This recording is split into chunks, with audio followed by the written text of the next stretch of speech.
আসসালামু আলাইকুম। আশা করি সবাই ভালো আছেন। তো আজকে চলে আসলাম নতুন একটি ভিডিও নিয়ে।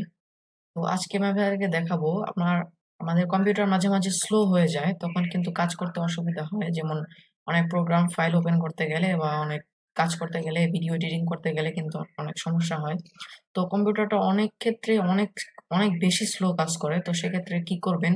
সেটা আমরা নরমালি যেটা করি যেভাবে দিয়ে রিফ্রেশ দিয়ে থাকি। তো এটা হচ্ছে যে আপনার নরমাল প্রসেস। তো আজকে আপনাকে একটা অ্যাডভান্স প্রসেস দেখিয়ে দিব। তো সেটা করলে আপনার কম্পিউটার হবে ৩০০ গুণ গতি এবং কম্পিউটার চলবে রকেটের গতিতে। তো দেখতে থাকুন আমরা কি করছি। তো প্রথমেই আপনাকে মাউসের রাইট বাটনে ক্লিক করতে হবে এবং চলে যেতে হবে নিউ, এবং এখানে আসার পরে আপনার টেক্সট ডকুমেন্ট দেখতে পাচ্ছেন, এখানে একটা ক্লিক করবেন। তো টেক্সট ডকুমেন্ট আসার পরে এটা ওপেন করতে হবে।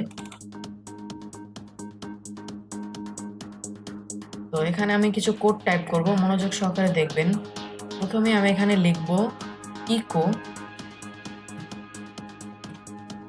ইকো অফ,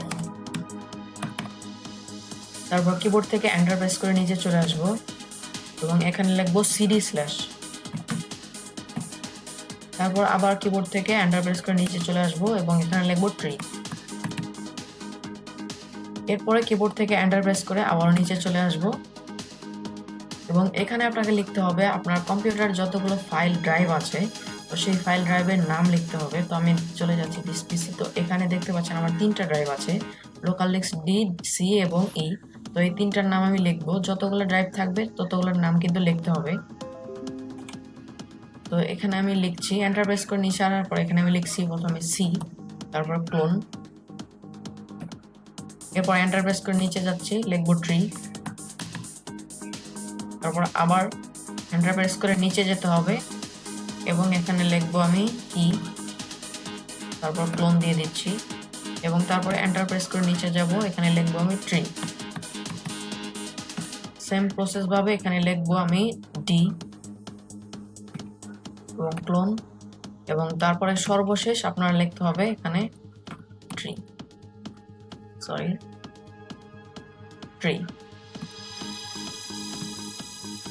তো লাস্টে ট্রি লেখার পরে যদি আপনার কোনো আরো ফাইল নেম থাকে তো সেখানে এটা লিখে দিবেন এন্টার প্রেস করে নিচে যেয়ে, তারপর সর্বশেষ কিন্তু ট্রিটা আপনাকে লিখতে হবে। তো এখন এখানে দেখতে পাচ্ছেন এখানে আপনার একটা সেভ করতে হবে। তো সেভ করার ক্ষেত্রে এখানে যেতে হবে আপনার ফাইলে। তো এখানে ক্লিক করার পরে দেখতে পাচ্ছেন যে সেভ অ্যাস আছে, তো এখানে ক্লিক করবেন। তো এরপরে যে ফোল্ডারে আপনারা সেভ করতে চান সেখানে ক্লিক করবে, ডেস্কটপে আমি সেভ করব। এটা আপনার একটা নাম দিতে হবে। তো চাইলে আপনার নাম দিতে পারেন যে কোনো নামই। তো আমি দিচ্ছি এখানে রিফ্রেশ।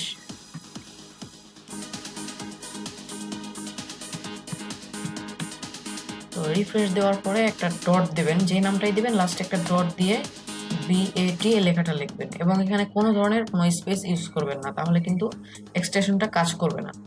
এটা একটা কোড হিসেবে গণ্য হবে এবং তারপরে আমি এখানে দিয়ে সেভ দিয়ে দিচ্ছি,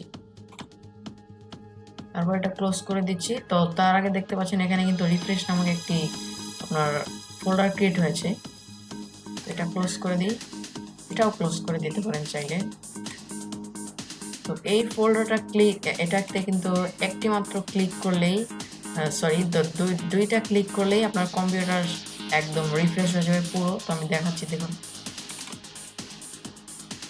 আমার রিফ্রেশ হওয়া কিন্তু স্টার্ট হয়ে গেছে।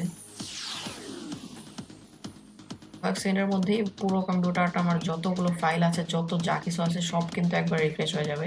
এটা হওয়ার পরে আপনার কম্পিউটার গতি হবে রকেটের মতো।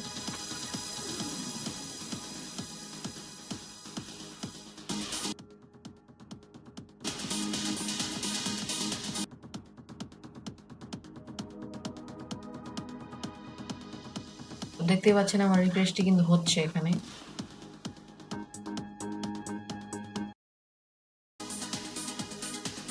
তো দেখতে পাচ্ছেন আমার এটা কিন্তু প্রায় হয়ে এসেছে। তো এটা এখনই হয়ে যাবে।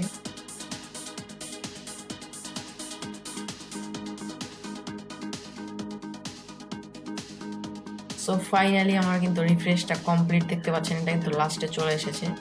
তো এটা এখন আমি ক্লোজ করে দিই এবং আমাদের কম্পিউটার কিন্তু এখন সুপার ফাস্ট গতিতে কাজ করবে। তো এই ছিল আজকের প্রসেসটি। তো সবাই ভালো থাকবেন, সুস্থ থাকবেন।